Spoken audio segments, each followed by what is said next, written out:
విడిచిపెట్టాను. నువ్వు పోవాలా? నేను ఎందుకు విడిచిపెడతా అనుకుంటున్నారు మీరు? అవునా? నేను విడిచిపెట్టాను. నేను రానన్నాను కదా. నేను వెళ్ళిపో, నువ్వు వెళ్ళిపో. ఎక్కడికి వెళ్ళొచ్చాను చెప్పు. నేను ఎక్కడికి వచ్చాను చెప్పు. నీకు తెలుసు. నేను పోను. నువ్వు పోవాలా? నేను పోను. నువ్వే పోవాలా? నువ్వు పోవాలా?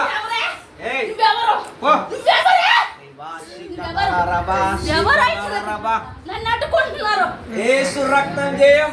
యేసు రక్తం జయం. పోవాలా. నీళ్ళెక్కడుంది? చెప్పాలా? నువ్వు ఎక్కడికి వెళ్ళొచ్చు? ఇట్లుంటాయని ఆయన ముందర అగ్ని మండుతుంది, నా మాట అగ్ని వంటిది. పోదావా మరి? నేను వెళ్ళిపోతున్నా గానీ విడిచిపెట్టబోను. విడిచిపెట్టాలా?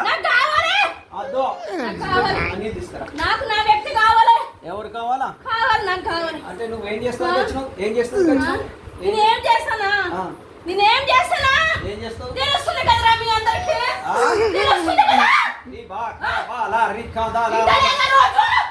వింటలేదా? ఏమని చూస్తూనే ఉన్నారు కదా మీరు.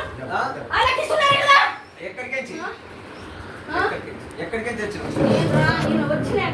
వచ్చిన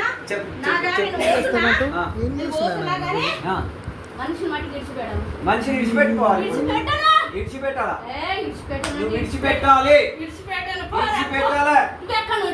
నేను ఎక్కడికి నీకు తెలియదా? నీకు తెలుసు కదా. అవును మరి నీకు తెలుసు కదా. అది కాదమ్మా. యేసు ప్రభుల వారు. నీకు తెలుసా యేసు ప్రభుల వారు? ఆయన నీ పేరేంటిది? సేనా? నీ పేరేంటిది? నీ పేరేంటిది? తెలుసు. బాగా తెలుసు. నీకు తెలుసు.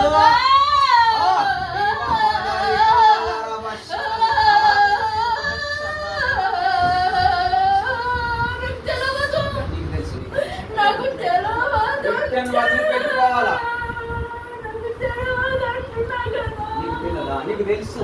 నువ్వు ఎక్కడికి వెళ్ళి వస్తావో మాకు తెలుసు. నిన్ను విడిచిపెట్టి పోవాలా? బిడ్డ విడిచిపెట్టి పోవాలా? మార్కు సువార్త 5వ అధ్యాయం చదవండి. ఐదవ అధ్యాయం చదవండి. మార్కు సువార్త 5వ అధ్యాయం చదవండి. 5వ అధ్యాయం చదవండి. 6వ వచనం చదవండి.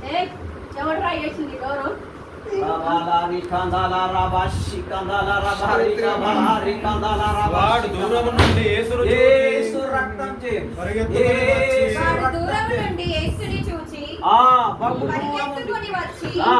ఆయనకు నమస్కారము చేసి సర్వోన్నతుడైన దేవుని కుమారుడా, నాతో నీకేమి పని? నన్ను బాధపరచకుమని దేవుని పేరట నీకు ఆనబెట్టుచున్నానని బిగ్గరగా కేకలు వేసేను. వాడు నువ్వే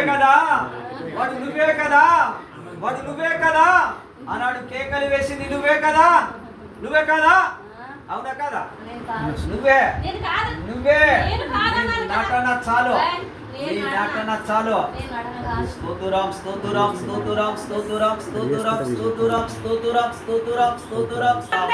ఎందుకు పోతుందా?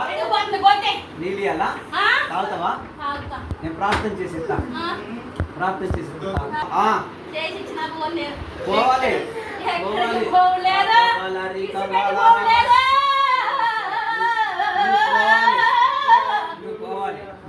నేను ప్రార్థన చేస్తాను నీళ్ళ కొరకు. ఈ నీళ్లు శుద్ధ జలంగా మార్చబడతాయి. నీకు తెలుసు కదా. నీళ్లు శుద్ధ జలంగా మార్చబడతాయి తెలుసు కదా. ప్రభా నీకు వందనాలు. ఈ నీళ్ళ కొరకు ప్రత్యేకంగా ప్రార్థిస్తున్నాను. ప్రభా నీకు వందనాలు. హెచ్కేల్ గ్రంథం 36:25 ప్రకారం నేను ప్రార్థిస్తున్నాను. ప్రభువా అయా నీళ్లను మీరు శుద్ధ జలంగా మార్చండి. అయా మీకు పట్టిన అపవిత్రత పోవాలంటే నీళ్లు శుద్ధ జలంగా మార్చబడాలని శ్రమించు. అయా నీవు ఇచ్చిన అధికారాన్ని బట్టి శుద్ధ జలంగా మార్చమని ప్రార్థిస్తున్నాను. యేసు రక్తం జయం. అయా మీ నీళ్ళని శుద్ధ జలంగా మార్చినందుకు స్తోత్రం చెల్లిస్తున్నాడు. సమస్త మహిమ ఘనత ప్రభావం మీరే పొందుకుంటారని ఏసునామమున అడిగి పెట్టచ్చు. ఈ ప్రార్థన మీకు సమర్పిస్తున్న పరమ తండ్రి. చూసావా కోరట ఇట్లా కూడా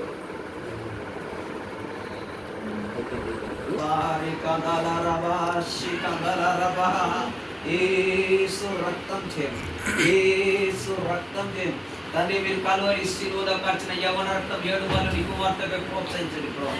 అట్టి రక్తం బిడ్డ నరంలోనికి, ఎముకల్లోనికి, కీళ్ళలోనికి అయా ప్రవహింపజేయడం ప్రార్థన. మీరు ఇక్కడ ఉన్నట్టు ఆమె కింద పడుకొని ఏం కాదు, అది పోతే దయ్యం పోరాడు పడిపోవాలి. నువ్వు ఇట్లా ఈ నీళ్ళు పడగొట్ట